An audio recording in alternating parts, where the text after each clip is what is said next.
change in quantity demand of good A due to percentage change in price of good B, यानी it refers to the percentage change in quantity demand of good A, means के आपके good A में कितना change आया है, quantity demand of good A में कितना change आया है due to price of good B की वजह से। देखिए ये ए गुड कंसिडर कर लें, ये बी गुड कंसिडर कर लें, ठीक है। दो गुड्स हैं, एक सीएनजी है एक पेट्रोल है। सो पेट्रोल की प्राइस की वजह से यानी गुड बी की प्राइस की वजह से आपके गुड ए के डिमांड में कितनी चेंजेस आई हैं, इसको हम cross price elasticity of demand कहेंगे। Okay, last topic of this chapter, जो लास्ट टॉपिक है इस चैप्टर का, दैट इज डिटरमिनेंट्स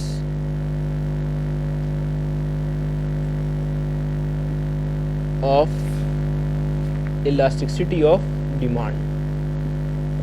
सबसे पहले इसमें है nature of commodity. Nature of commodity यानी बेसिकली हमारे पास तीन टाइप्स हैं इसकी। एक हमारे पास नेसेसिटीज होती हैं, इसके बाद कंफर्ट्स होती हैं और फिर लग्जरी आती है। नेसेसिटी वो अशिया होती है जो कि बहुत ज़्यादा ज़रूरी होती है, जिस तरह रोटी कपड़ा मकान नेसेसिटी है, फूड शेल्टर क्लॉथ, ये नेसेसिटीज़ हैं जो कि एक लिविंग रहने के लिए बहुत ज़्यादा ज़रूरी होती हैं। इसके बाद कंफर्ट्स आती हैं जो कि आपको आराम पहुंचाती हैं, ठीक है, आसान करती है आपके काम को। फॉर एग्ज़ाम्पल एसी हो गया, गाड़ी हो गई। बंदा पैदल चल सकता है लेकिन अपनी कंफर्ट के लिए वो गाड़ी ख़रीदता है, ठीक है। इसके अलावा रेफ्रिजरेटर हो गया, ये सब चीज़ें कंफर्ट्स में आती हैं। लग्जरी वो अशिया होती हैं जब आप उस चीज़ में ब्रांड्स ढूंढते हैं, एक हाई क्वालिटी प्रोडक्ट आप ख़रीदते हैं, तो वो लग्जरीज़ में आती हैं। फॉर एग्ज़ाम्पल गाड़ी सिंपल भी होती है और फिर लग्जरी में BMW वगैरह या मर्सिडीज़ वगैरह। सो ये क्या है, ये लग्जरी गुड्स हैं। अब नेचर ऑफ कमोडिटी का इलास्टिसिटी ऑफ डिमांड के साथ क्या रिलेशनशिप है, अब देखें। इन केस ऑफ नेसेसिटीज़ देख लें, जो ज़रूरी अशिया हैं, जो ज़रूरियात ज़िंदगी है, अगर उसमें क्या आती है, चीनी, फूड में चीनी आ गई, रोटी आ गई, ठीक है, ये एक्सेट्रा वगैरह चीज़ें। अब देखें इसकी नेसेसिटीज़ की जो इलास्टिसिटी होगी, नेसेसिटीज़ की जो लचक होगी, जो डिमांड की लचक होगी, वो हमेशा इन इलास्टिक होगी, इन इलास्टिक डिमांड होगी। किस तरह, मीन्स फॉर एग्जांपल हमने शुगर की मिसाल या रोटी की मिसाल ली थी। अगर रोटी की प्राइस चाहे जितनी भी इंक्रीज हो जाए तो उसकी क्वांटिटी डिमांड पे वो असर जो है वो कम से कम होगा, स्टिल लोग उसको ख़रीदेंगे। क्यों? क्योंकि वो ज़रूरियाती ज़िंदगी में शुमार होती हैं। सो उसकी हम डिमांड क्या कह सकते हैं कि वो इन इलास्टिक डिमांड होती है। इन केस ऑफ कंफर्ट्स देख लें, अगर उसकी प्राइस में चेंजेस आ जाए तो उसकी वजह से उसकी डिमांड में जो कमी आएगी वो प्राइस से ज़्यादा होगी। अगर प्राइस कम इंक्रीज़ हो जाए तो उसकी वजह से क्वांटिटी डिमांड में चेंजेस ज़्यादा आएंगी, क्योंकि लोग क्या करेंगे, फिर उस प्रोडक्ट को ख़रीदेंगे नहीं। क्यों नहीं ख़रीदेंगे? क्योंकि उसके बगैर भी वो अपनी ज़िंदगी गुजार सकते हैं। सो ये नेचर ऑफ कमोडिटी है। So for necessities the elasticity of demand is less than 1, while in that of comforts the elasticity of demand is greater than 1. Second one is substitute availability. Substitute availability means कि जो भी अशिया है उसके लिए मुतबादिल अशिया मौजूद है कि नहीं है। For example Pepsi and Coke की मिसाल लें, दोनों सब्स्टिट्यूट गुड्स है ना, बिल्कुल एक जैसे हैं, ठीक है। अगर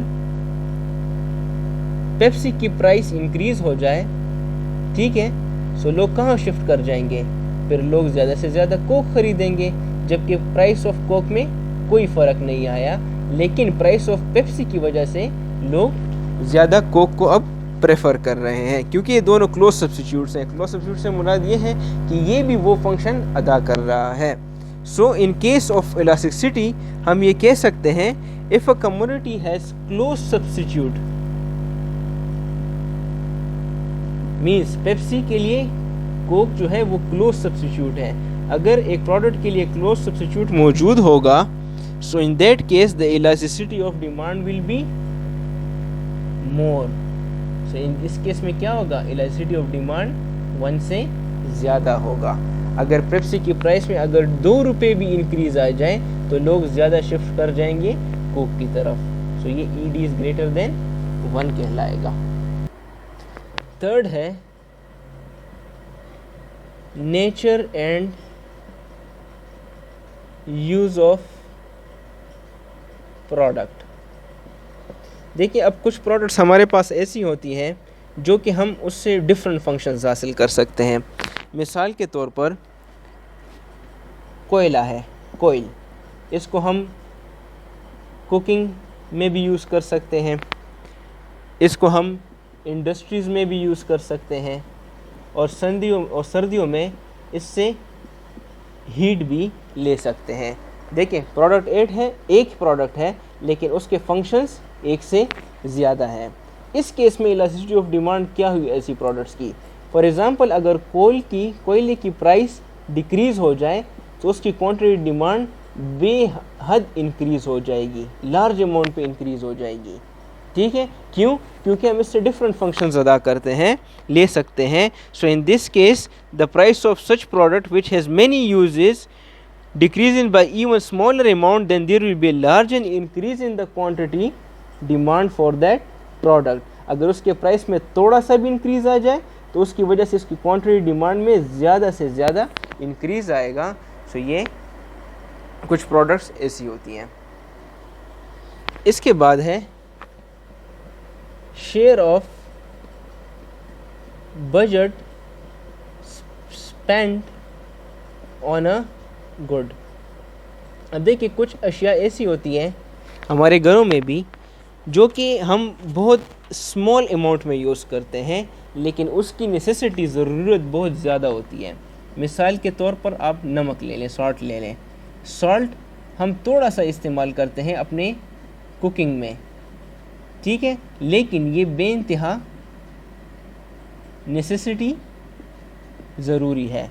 अब देखें, अगर सॉल्ट की प्राइस में चाहे जो भी इंक्रीज़ आ जाए, फॉर एग्ज़ाम्पल 100% इंक्रीज़ क्यों ना आए, तो उसकी वजह से उसके डिमांड में 0% चेंज आएगा, कोई भी चेंज नहीं आएगा।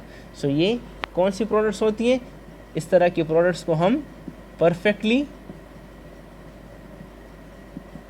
इनइलास्टिक डिमांड कहते हैं।